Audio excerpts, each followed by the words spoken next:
Welcome to My Pet Shame. Molly, Molly, Molly!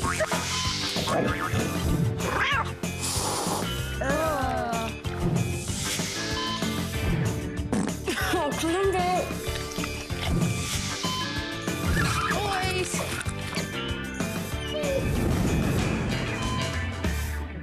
Wait. The first beast of burden in urgent need of help from the Pet Shame Clinic is on his way.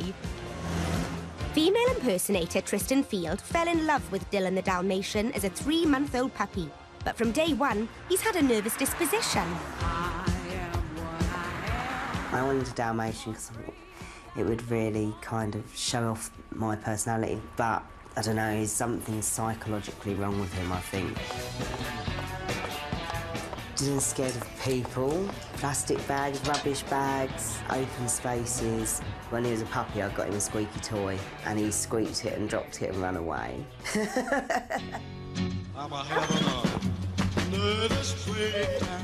But Dillon's now 2 years old and still scared of his own shadow. He physically shakes all the time. He's always, like, shivering. It's horrible to see, really. And then when I get on the bus with him, he'll run and hide under the seat. You're a silly sausage. There's nothing to be scared of, is there? But it's not just hiding and cowering that's the problem. Tristan often has to put his own life on hold. When Dillon is here and our friends come over, he will often run under the table, cower, shiver, wee himself, poo himself. It can be really embarrassing. Don't have a love life. And I can't really do as much as what I would like to with him. I'd love to be able to, like, have a little partnership thing and walk up the road with him and just see him walking proud, really, with his tail in the air, rather than having it in between his legs all the time. And I love him to bits. I just wish he'd be normal, really. Will Pet Shame vet Mark spot Dillon's problem? So what made you choose Dillon when you went to have a look at the pups? Yeah, and he was really scared and, like, shy. Yeah. So I felt sorry for him. Oh, yes. Because that's something which people often do, isn't it? They always tell you to go and, you know, pick the one that runs out to greet you straight away, but you always end up feeling sorry for them. I think he was like the runt as well. So if this doesn't get sorted, what are you going to do? I mean, have you got to the end of your tether yet? I nearly took him to Battersea Dogs Home. And I went to speak to the people and I was like, no, I can't do it. Oh, it would be so sad if that's where it got to.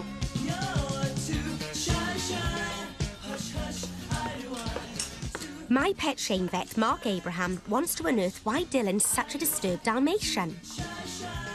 What was his background? Do you know much about where he was bred? Yeah, the breeders seem quite nice people, and I spoke to other people that got puppies from the same litter, and they all seem quite fine. The way puppies are bred is crucial when it comes to well-adapted dogs. The first few weeks of a puppy's life establishes its behavioural pattern from then on. To avoid traumatised dogs and to welcome a fit and healthy puppy into your life, ask your vet or the Kennel Club to recommend a reputable breeder.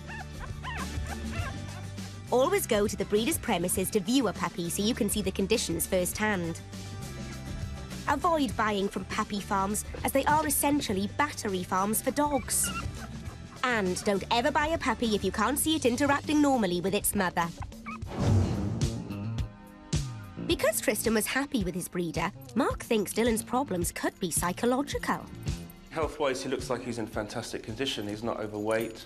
His eyes look so clear. So, to me, this is a classic behavioural problem. And I think what we're seeing here is a case of a dog that hasn't been socialised properly in that golden period, in the 3 to 12-week period when it's young. Happy owners make for happy pets, and with Dillon in tip-top condition, Mark believes his behaviour could be down to his relationship with Tristan. If a dog's owner is confident, they have someone to look to for guidance and shouldn't become nervous. Lead by example. To start rebuilding a dog's confidence, put his bed in a safe place he can call his own. This should be in the quietest room in the house, where he can come and go at will, getting away from people or noise as necessary. The next step is for the dog to become accustomed to strangers. One way is to get trusted strangers to look after your dog. Try leaving him regularly with friends and family. Dog treats are a great way of training your pet to associate strangers with a gratifying, not disturbing experience. Never stop training a nervous dog. The more things he gets right and you praise, the more his confidence will grow. Because he's got such a serious problem, what I'd like to do is bring on board the help of an animal behaviourist, but really be aware that it's not a quick fix and it could take a long time. Brilliant, thank you very much. In South London, Dillon, the anxious Dalmatian, isn't just shy, he's a nervous wreck. And his bad behaviour has been giving owner Tristan a headache. Vet Mark diagnosed behavioural problems and today is paying Dillon and Tristan a home visit. With him is specialist dog behaviourist Dr. Roger Mugford. Oh, yeah. With strangers in the house, Dillon reverts to his usual nervous behaviour. Hey, boy. So, Tristan, what do you do to Dillon to try and calm him down? I try and stroke him and just keep him quiet and put him in his bed, but normally I end up having to go out with my friends. On the face of it, Dillon is an extremely distressed and unhappy dog. But actually, I think he's working to a plan, a fiendish canine plan, which is to get more and more and more of Tristan's attention. And a lot of dogs use this technique, and so basically the manipulative psychologist is the dog and the victim is the owner. I think we have a case of a bit of fakery, and indeed we've got to find a way that's simple and easy for Tristan to operate to change Dillon's behaviour. Roger's diagnosis means that Tristan needs to be more confident and keep a check on this fakery. Oh, yes, I'm the great pretender. A front control harness is the tool that will enable Tristan to take charge of Dillon. So, hey, will he take a treat from me, I wonder? Using treats to tempt him, Roger teaches Dillon to trust him, leaving Tristan out of the equation. Oh, yes. That's a really positive indication, you know. Could you step away, Yeah. or step towards me, Yep.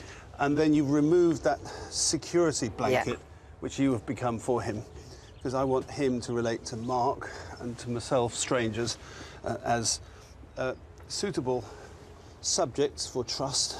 Mark, treat for him. Now, that is actually quite a confident act by Dillon, wasn't it? So would you walk around us in a big circle? Thank you.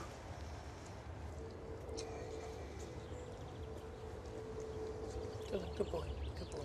Good. So, interestingly, he's not made a dash for you, which I thought he would. He hasn't. He stayed with Mark and me. It's a big success, really. With things going well, Roger wants to take it up a notch by taking Dillon out and about. The big test is how he'll cope when he's handed over to an unsuspecting stranger. Come on, Dillon. Come on. Good boy. Good boy. Hey, that's good, that's good. It's called Dillon.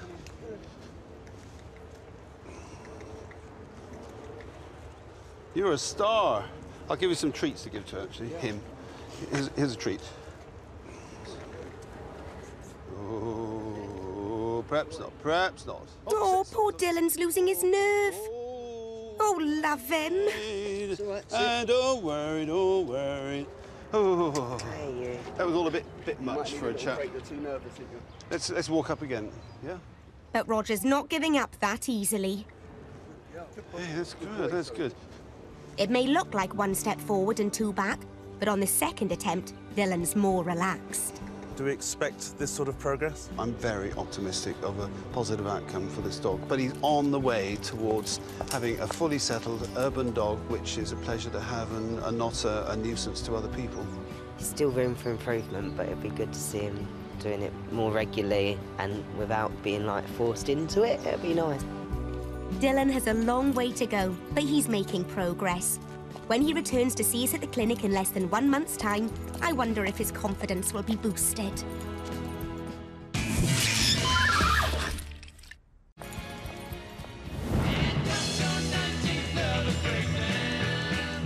Dillon the Dalmatian suffered from crippling nerves, making him a very antisocial dog. But behaviourist Roger spotted fakery. He's working to a fiendish canine plan, which is to get more and more and more of Tristan's attention. So were you surprised by that diagnosis? Because we all thought it was the complete opposite, didn't we? Yeah, totally. I thought he was just scared of people. I don't know why. So how has that changed the way that you are with him now? I'm a bit more firm with him now. That's so strange, isn't it, that dogs can pretend to do something and put something on? For sure. I mean, I think it's just like children. If you cause enough fuss, you will get the attention. Vet Mark and behaviourist Roger showed Tristan how to handle Dillon with authority. So, has the confidence trick rubbed off? I left him at a friend's house the other night as well for a while. Yeah, he was really good. And then I had friends come over and he only barked for about 5 or 10 minutes. So slowly but surely, improvement. Just to see you with Dillon, how you're pulling him with the leads and you're comforting him at the same time. It's all positive reinforcement. And he just seems a lot calmer, doesn't he? Well, as you know, dogs respond so closely to their owner's emotion. And I think because Tristan's being bold and positive, even Dillon's character seems to be coming out a lot more now, when before it was really hidden. He just licked me. Yeah. He just licked me. And this would never happen, but a few weeks ago. Some nervous or antisocial dogs need more than assertive handling to help them. And there are plenty of complementary therapies to help relax a stressed-out pet. First up, we've got a food supplement that's believed to actually calm dogs down. We've got very, very popular what's called a pheromone collar. What do you think about it? Yeah, it smells nice. Yeah. Nice. It smells quite sweet, doesn't it? I want to eat it, I think. I'd probably recommend you didn't. We've also got here these homeopathic products, which are basically drops that you can add to the food or put straight in the mouth, which some people swear by, some people obviously swear they don't work. Your vet is the best source of advice when it comes to the welfare of your animal. Dillon's nerves are coming under control, and his relationship with Tristan is improving daily, leaving both of them happier and more confident as a result.